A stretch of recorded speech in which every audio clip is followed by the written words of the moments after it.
नमस्कार बच्चों, हाजिर हूँ मैं एक बार फिर नई वर्कशीट नंबर 69 के साथ। ये है 10th क्लास की 17 जनवरी की वर्कशीट। इस वर्कशीट में हम पढ़ेंगे surface area of combination of solids. अगर मान लो दो सॉलिड हों, उनका कॉम्बिनेशन ऑफ सॉलिड मतलब भरे हुए, एम्प्टी मतलब खाली होते हैं बेटा, उनका सरफेस एरिया निकालना हो तो कैसे निकालते हैं। जैसे ये कुछ फिगर्स आपको दे रखे हैं, सारे बंद हैं मतलब क्लोज्ड हैं एक तरह से। इनका किस तरह से निकालते हैं, जब दो दो मिला के, चाहे ये दोनों मिला दिए हों, ये दोनों मिला के ये बन गया हो क्या, सिलेंडर एंड कॉन, इस तरह से। चलिए करते हैं शुरू।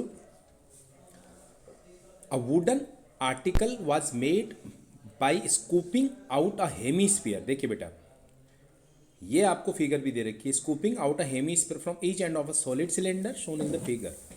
ये आपको है द हाइट ऑफ सिलेंडर 10। अब आइए यहाँ पर डाटा, यहाँ से ये 10 है टोटल, एक यहाँ निकाल लिया हेमीस्फीयर, एक यहाँ निकाल लिया। अब अगर जो ये फिगर बचेगी बेटा, इसकी कैसी होगी, ये वाली साइड तो ऐसे ही हो जाएंगी, यानी curve surface area of 2 hemisphere plus curve surface area of cylinder. ठीक है, क्या हो जाएगा, curve surface area of 2 hemisphere. Curve अब हाइट आपको दे रखी है कितनी है, 10, और रेडियस कितना है 3.5। तो क्या फॉर्मूला होता है, सिलेंडर हेमीस्फीयर का होता है 2πRh, सॉरी सिलेंडर का होता है 2πRh, और कर्व सरफेस एरिया का होता है, curve surface area of hemisphere होता है 2πr²। इसको 2 से मल्टीप्लाई क्यों किया, क्योंकि एक ऊपर और एक नीचे। अगर ये वॉल्यूम होता तो बेटा मैं माइनस करता, यहाँ ये ध्यान रखिएगा, ये शेप ऐसे चेंज हो जाती है। तो हमने क्या कर दिया, इसको फिर सॉल्व कर लिया। तो 70π प्लस 49π 119π, और लास्ट में 22/7π की वैल्यू रख दी। तो ये सॉल्व करके आपको कितना आ रहा है, 374। आइए दूसरा देखते हैं, तो क्या है दूसरा है, the solid cylinder of 7 centimetre, base diameter 20, diameter 12 है 12, तो रेडियस 6 हो जाएगा। A conical cavity of the same height and same base, diameter is hollowed out. देखिए फिगर देख लीजिए पहले, ये फिगर है, ये कॉनिकल कैविटी। तो इसमें क्या होना चाहिए आपके हिसाब से, curve surface area of cylinder, ये पूरा आ जाएगा उसके अंदर, plus curve surface area of cone बन जाएगा ये। ठीक है, curve surface area of cylinder plus curve surface area of cone. ठीक है, और यहां जो है ये वाला एरिया, एक बेस और बच जाएगा, ये एरिया ऑफ सर्कल हो जाएगा। 3 आपको हो जाएंगे, curve surface area of cylinder 2πRh, curve surface area of cone πRl, और एक सर्कल का एरिया बेस का, दैट इज πr²। तो ये हमने फॉर्मूला लगा दिया बेटा। तो इसने फिर πr कॉमन ले लिया, देखिए 2h plus r plus l। अब यहाँ पर आपको पता है, तो l का फॉर्मूला क्या होता है बेटा, √h² प्लस r²। h कितनी दी थी आपको, h दी थी 7, और डायमीटर 12 था तो उसका हाफ रेडियस हो जाएगा। तो ये क्या आ रहा है आपका 85 का अंडर रूट। तो l की जगह हमने क्या रख दिया, √85, और उसकी वैल्यू जो निकलेगी 9.22। फिर इस वैल्यू में रखेंगे बेटा, अप्रोक्स वैल्यू निकालनी है, तो फिर सॉल्व करके ये आपका क्या निकल जाएगा, इसका सरफेस एरिया निकल जाएगा। चलिए अब करते हैं try yourself. Mayank made a bird bath for his garden in shape of cylinder with a hemispherical depression at one end. The height of cylinder 1.4 and radius 1.4 metre है बेटा, और रेडियस है 30 सेंटीमीटर। तो देखिए हाइट ऑफ सिलेंडर लिख रखा है, हाँ देखिएगा। अब ये मैं आपको चित्र बना के समझाता हूँ। पहले इस तरह का बना हुआ है, इसके ऊपर ये सिलेंडर हो गया आपका। ठीक है बेटा, तो इसका है 1.5, हाइट ऑफ सिलेंडर है 1.4 मीटर। देखिए बेटा, 1 मीटर में और 1 सेंटीमीटर में ऐसे नहीं चलेगा, that is equal to 140 centimetre. और रेडियस कितना है, दिस इज 30 सेंटीमीटर। अब इसका जो सरफेस एरिया होगा, surface area of solid of जो भी है, that will be CSA of cylinder plus CSA of hemisphere. ठीक है, अब क्या होता है बताइए फॉर्मूला फिर, 2πRh प्लस 2πr²। अब आपने क्या कॉमन ले लिया इसमें, देखिए 2πr कॉमन ले लिया, h+r। तो अब आपने वैल्यू रख दी इसमें, देखिए 2 × 22/7 और h आपका कितना है 140 और r आपका कितना है 30। तो ये आ रहा है कितना बेटा 2 × 22 इंटू 2 × 22।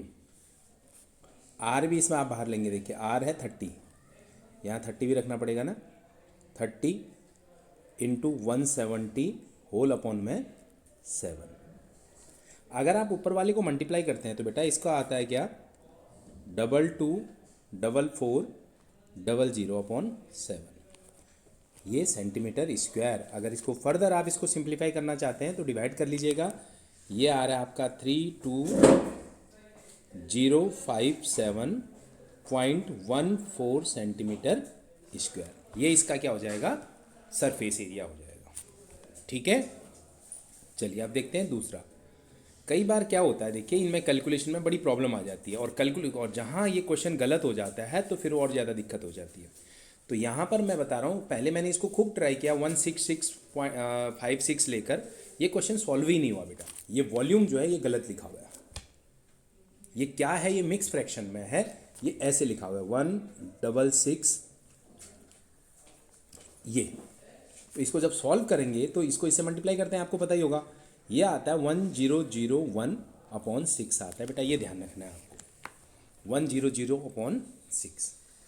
चलिए शुरू करते हैं, ये क्या है फिर, ये वॉल्यूम समझ गए ना 100। अब ये मिक्स फ्रैक्शन है, ये गलती है, मैं इसको खूब टाइम लगा। अगर मैं आपको बता दूं, पहले ये वर्कशीट करने में पहले मैंने आपको अगली वाली वर्कशीट दी है, उसका रीज़न ही ये था कि इस क्वेश्चन को करते करते बाद में होता क्या है, इनमें कैलकुलेशन बड़ी लंबी होती है, अगर क्वेश्चन अगर गलत हो जाए तो वो निकलेगा ही नहीं, निकलने में मतलब ऐसा मिक्स वैल्यू आने में वहाँ पर प्रॉब्लम हो जाती है। तो इसको ठीक करके मैंने आपको चेक करके मैं बता रहा हूँ, this is the mix fraction value 166 and 5/6, तो उसका मतलब है 1000/6 सेंटीमीटर क्यूब। अब ये फिगर क्या है, wooden toys hemisphere surmounted by a cone of same radius, ये भी ऐसा ही है बेटा। देखिए कैसा है ये हेमिस्फेरिकल टॉय है, इसके ऊपर क्या बना हुआ है, कोन बना हुआ है ऐसे, ठीक है। और जो रेडियस है इसका, रेडियस जो दे रखा है आपको 3.5 दे रखा है, एक बात समझिएगा। और हाइट निकालनी है, हाइट आपको निकालनी है क्वेश्चन में। अब क्या करेंगे आप देखिए, पहले तो ये कर लेते हैं इतना, फिर आपको दोबारा वापस क्वेश्चन में जाऊंगा, फाइंड द हाइट लिख रखा है। तो अब ये क्या वॉल्यूम होगा इसका, देखिए बेटा, दैट इज वॉल्यूम क्या होगा इसका, volume of cone plus volume of hemisphere. ठीक है, क्या बनता है वॉल्यूम ऑफ कोन, क्या होता है देखिए 1/3πr² plus 2/3πr³ that is equal to क्या लिखा है बेटा, सॉल्व करके मैंने बताया आपको 1001/6। अब इसको 1/3πr आपने बाहर ले लिया, अंदर आया h+2r, ये है आपका 100/6। अब इसको सॉल्व करते हैं, देखिए 1/3 22/7 इंटू 3.5 इंटू 3.5 ब्रैकेट में क्या लिखेंगे, h+7 हो जाएगा बेटा, 2 × r 7 हो जाएगा, इक्वल टू 001/6। अब 7.5 0.5 आ गया बेटा ये, तो ये अब आपका आ रहा है देखिए क्या 1/3 इंटू 11 इंटू 3.5 साथ में h+7 इक्वल टू दिस, जो सेम ऊपर लिखा हुआ है। अब मैंने क्या किया, इससे इसको डिवाइड किया बेटे, देखिए दिस, ये आ गया 2 ठीक है। अब अगर आप इसको 11 से डिवाइड करते हैं, देखो ये 11 वहाँ पर जाएगा ना, ये पहले 2 आ गया, मैंने 3 से 6 को नीचे वाले को डिवाइड कर दिया। तो अब ये क्या बचने वाला है, h+7 equal to this implies h+7, कहाँ ये वाला, तो ये दोनों इसके डिवाइड में चले जाएंगे। अगर आप 11 से इसको डिवाइड करते हो तो पता है क्या आता है बेटा, 1001 को 11 से करो तो 11 9 जा और 11 1 जा, फिर उसको 3.5 से डिवाइड करते हो तो साथ में 1/2 भी है बेटा, तो ये आ जाएगा 3.5 इंटू 2 7 हो गया, 13 7 जा 91 होता है बेटा। तो ये आपको आ रहा है h+7 इक्वल टू, ये क्या बच जाएगा, ये इस पूरे पोर्शन को ये डिवाइड में ला के करोगे तो ये आएगा 13। तो हाइट क्या आ गई आपकी, हाइट आ गई 6 सेंटीमीटर। पहला काम तो ये था, क्या आई आपकी हाइट ऑफ क्या, कोन इज 6 सेंटीमीटर। चलिए अब देखते हैं आगे। उसने कहा find the height of cone, also find the cost of painting the hemispherical part at the rate of 10। देखो हेमिस्पेरिकल पार्ट मतलब ₹10 पर स्क्वायर सेंटीमीटर। इस वाले को क्या करना है आपने, पेंट करना है। तो ये क्या होगा बेटा, ये वाला एरिया इसका कर्व सरफेस एरिया कहलाएगा। तो क्या होगा, curve surface area of hemisphere 2πr²। तो 2 इंटू 22/7 इंटू 3.5 इंटू 3.5। तो ये देखिए क्या आ रहा है आपका, ये 0.5 आया, 22 इंटू 0.5, 2 इंटू 11 इंटू 3.5।